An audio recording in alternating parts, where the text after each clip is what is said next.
back to my channel. My name is April. I am a singer-songwriter and music teacher.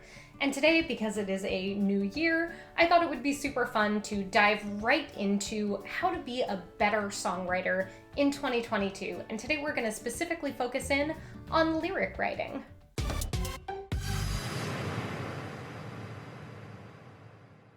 Before we get started, make sure to give this video a like if you enjoy it, subscribe to the channel, and of course ring that little bell to be notified the next time I post.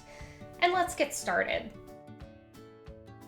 You can write a song about literally anything and manage to make it interesting. It's also absolutely valid to write about the same topics over and over and over again. And nothing is holding you back from writing about the exact same topics that have been written about for thousands upon thousands of years. So if you want to improve your lyric writing, you don't have to reinvent the wheel. You don't have to do anything super different from what you've already been doing. But instead, just try to look at things from a new perspective. Luckily for us, with every new year, we get a little bit older, and when you get older, you just naturally kind of fall into new perspectives throughout your life. As we experience new things, we start to see the world in a slightly different way.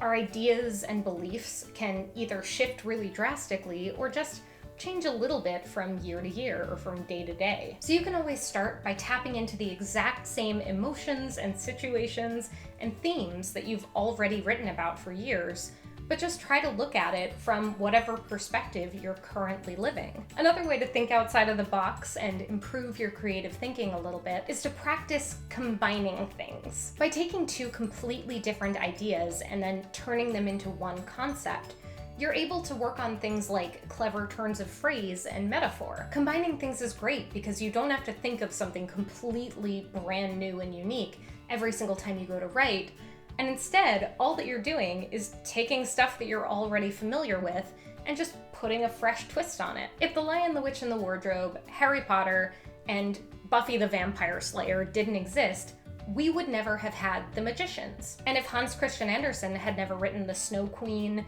and Mary Shelley had never written Frankenstein, and there was no Lord of the Rings trilogy, I guarantee we would not have had any of those works either. Every single person who has ever sat down to write something in the history of storytelling has had an influence that they're basing their work off of. And most of the time, they've got 2 or 3 or 4 influences that they're pulling multiple ideas from and then sticking them all together. This chain of influence goes back and back and back throughout all of human history, which is really cool because it not only ties us to our ancestors, but it allows us to have a glimpse into what we might see in the future. So to practice this, all that you have to do is take 2 things that feel completely different and try smooshing them together to see what happens. If, for instance, you really love the song Lean on Me, and you also really love Will You Still Love Me Tomorrow, maybe try combining those songs and see what happens. If I were writing a song like that, it might be about someone who wants to be there for someone else, but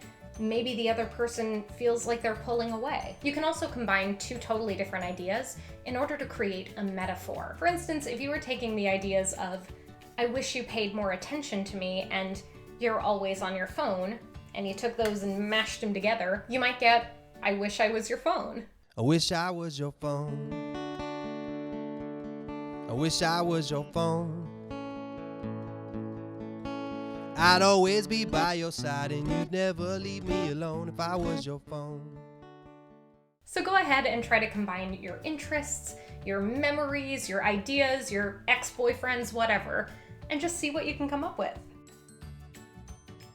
If you've been writing lyrics for a little while and you find that you've sort of stagnated, or maybe you're just not emotionally connecting to your lyrics anymore, a great thing to practice is what I call the 5 S's of songwriting. The 5 S's of songwriting or of lyric writing are simplicity, senses, subtext, story, and specifics. It's important when you write to start simply, because if you start with a bunch of complex, convoluted ideas, I miss you and I love you and I went to the grocery store today, really and I wanted to my job job and my boss talked about it, whether too my much mom work, busy somebody today, I was at work, and then I felt when like I decided I I felt like I had it's much harder to add those ideas all together into one big Frankenstein song than it is to write one simple thing and build off of it in a way that feels natural and organic. Now, don't get me wrong, you can incorporate all of those ideas into your song, but try starting with something much simpler, because then it's easier to make sure that all of those contrasting ideas make sense in the context of your overarching main idea. So if your main idea is, I miss you, that's gonna be a really easy thing to convey. You'll be able to say it in your refrain line or in your chorus, and your listener is going to have a much easier time being able to latch on to what it is that you're trying to say. But if your main idea gets too bogged down in a bunch of things that are completely unrelated, they're not going to have any idea what you're trying to say, and your lyric writing is not going to come across as clear as it could. Now, once you have a simple main idea that's easy enough to latch onto, start describing that idea using your senses. One of the easiest, most ubiquitous, most fun lyric writing exercises that I know is Pat Patterson's sense description exercise, in which basically all you have to do is think of a person, place, or thing and describe it using your senses. This exercise is not only great for working on your descriptive imagery, but it's also really, really great for coming up with new ideas and being able to write about things that you might not have necessarily thought to write about. So now you have this awesome main idea, and you're doing a really great job describing things with beautiful imagery. Use some subtext. The word subtext just means that you're teaching your listener to read between the lines. You're showing them that there's something going on underneath the actual story. And in essence, you're sort of lying to them, but like they can figure out that you're lying to them. For instance, in Leonard Cohen's Chelsea Hotel No. 2, he ends the entire song by singing, "I don't even think of you that often," which on its own doesn't feel like it really says anything, but in the context of the song, it means so much, because by saying, "I don't really think of you that often," he's completely contradicting every other thing he's said throughout the song. This is a song where he's talked about intimate, beautiful, romantic, emotionally driven things, all about this other person. And then by saying at the end that, "I don't even really think of you," he's lying. And if he doesn't really think of her that often, he's at least showing us that in this moment, she is all he is thinking about. This tiny fib, this little contradiction that he gives us at the end of the song, does more to show us who this character is than anything else he's given us in the rest of the song. We learn that this character, who has been so vulnerable with us through this entire song, resents the fact that he's being vulnerable. He doesn't want to have been vulnerable with us at all. So he kind of tries to negate everything he's previously said, which allows us to really feel those emotions with him in a much stronger way. To use subtext, all that you have to do is try to contradict whatever it is that your emotional center is in the song. So for instance, in that example of, "I miss you," try to come up with something that's the opposite of that. "I don't miss you one bit." And in doing this, you get to practice the art of letting your listener figure out what you're trying to tell them. You get to let your listener in on the secret by giving them little breadcrumbs and clues throughout the song. So here's an example that I came up with. "It's a sunny morning and I'm doing fine. I've got nothing really on my mind. I'm halfway through my second beer and I don't wish you were here. No, I don't wish you were here." Notice here that I am specifically saying, "I do not wish you were here."